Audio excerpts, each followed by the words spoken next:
ఇప్పుడు ఆ విషయం ఎందుకురా బాలు? ఎందుకంటావేంటి మావా? మావయ్యని చూస్తుంటే నాకు కన్నీళ్ళు వస్తున్నాయి తెలుసా?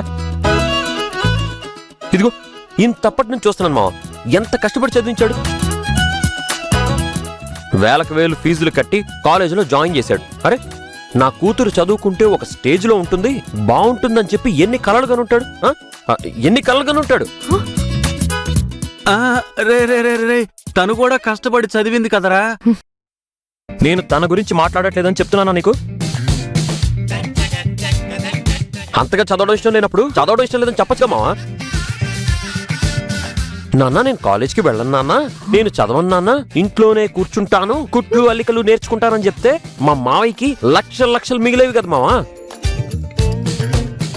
వేలు ఖర్చు పెట్టినా లక్షలు ఖర్చు పెట్టినా మా నాన్న నా కోసం ఖర్చు పెట్టారు. మా నాన్న కష్టాన్ని అనుభవించే హక్కు నాకుంది.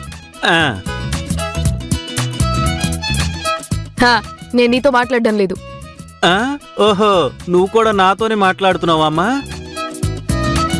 నెక్స్ట్ డైలాగ్ నీదేరా. చెప్తావా?